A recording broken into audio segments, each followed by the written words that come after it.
Because Chinese tea is really old, which I'm going to demonstrate later. So this is a more common Chinese tea set that we use now.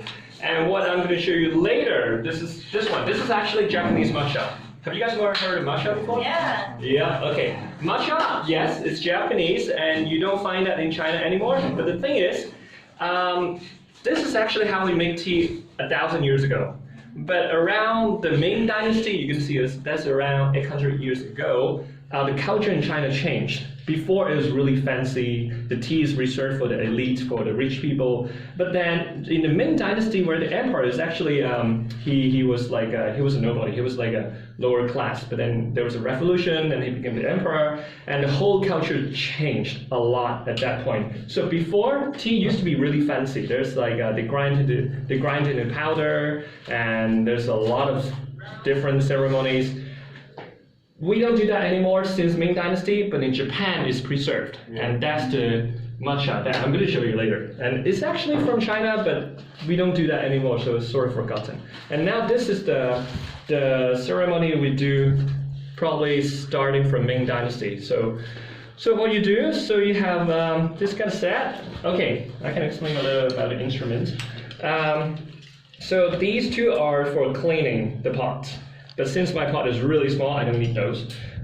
This is for getting the tea from a jar, but I don't have a jar. I have a bag, which will work. I can just use that to scoop the tea instead of getting my hand into it. Because green tea, supposedly they absorb the taste or smell really well. So if you touch the tea, if it's like a really good tea, they say it will ruin the taste. That's why you use something else to scoop the tea. And in this case, bamboo is a really good instrument because bamboo they don't rot, I guess.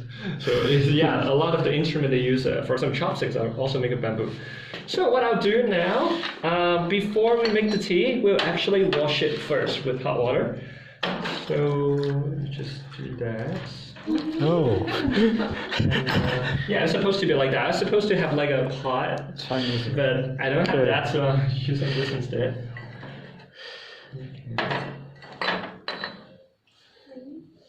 Okay, so just wash it a little bit, make sure it's like all the dust is out. Yeah, so this is only for the cups and the pots, because they're supposed to be really hot and you don't want to touch them. And beside that, it has no other use. And then this one. What is the pot made out of? Oh, it's clay. Clay. You can touch it later. Actually, they are all made from the same material. So you can yes. Sorry. Okay. Sorry. Okay. So now you get the tea. So these two tea are actually not Chinese tea. These are Japanese tea. But yeah, this is what I have, and I kind of like Japanese tea too. So Cheating a little bit. yeah, was that Cheating, like cheating? Maybe. But Personally, I think I like Japanese tea more than Chinese tea. okay. They're actually really similar because, for example, in China we have hundreds of different tea, and some of the tea we have are really similar to some variety of the Japanese tea. So, because they are growing in the same climate and the same like close by area. So yeah, this is actually quite strong, but I suppose you guys like strong tea. Okay. So yeah, and the thing is, in Asia, we normally don't make tea with boiling water. So that's why I will let the water sit a while, and don't make it right away. Okay, and the first round, you're supposed to just dump it, because it's to wash away the dust. It's like Moroccan way. Oh really? It's the Moroccan way, We yeah. also wash it Ah, okay. many times. No.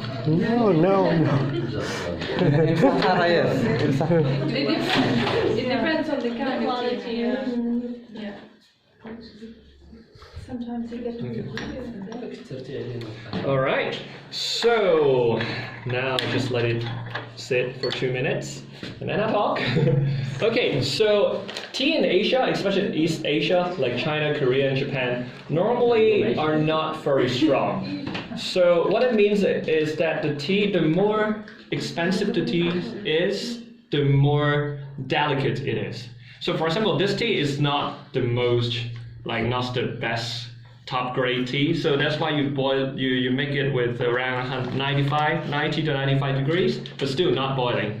So the more delicate it is, which means the more expensive the tea is, the warmer, the cooler the water you use to make it. For example, like back home, I know this tea store and they sell some really good tea, and they recommend people to make tea with around 60 degrees water. Wow. Yeah.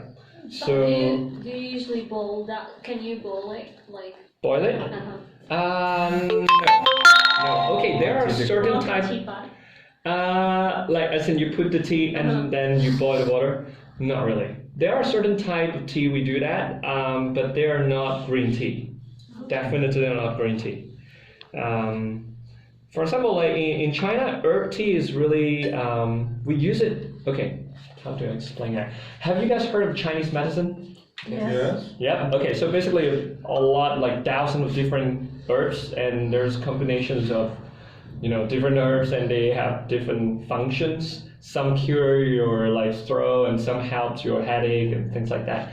And those herb tea, yes, we boil them. We will have like a pot. You boil the water, then you put the ingredients, all the herbs in it, and you let it brew for like an hour. So, but those are different. Those are not tea. I mean, those are more like medicines. Yeah. Okay. So now it should be good enough. So we have the pot. We have this bowl. I don't know what's in English, but this bowl. The function of this bowl is to blend different rounds of tea. For example, this is going to be the first round. I'm going to pour it out. Half of it, and yeah, I'm going to pour out some of it, and then the next round I'm going to make, I will put it into this bowl before serving them. That's how you can like have it a more even strength, yeah. And okay, so in Chinese culture, we are supposed to serve the eldest in the group first. So, will you please? Do you want some tea? I would love some tea. You don't put sugar on it? No. Okay. Is there a special way to drink it? You can just drink it anyway. I can hold it with one hand, 2 hands? Yes. Okay. The thing is, for example, if I'm the younger one and if I want to show respect, or normally if you're the host, you're supposed to show respect regardless. You give your cup with both hands. That's how you show respect. Yes. And then I receive it with 2 hands? If you're the elder, then you can choose to. But normally, yes. Yeah. You can choose to do that. Yeah.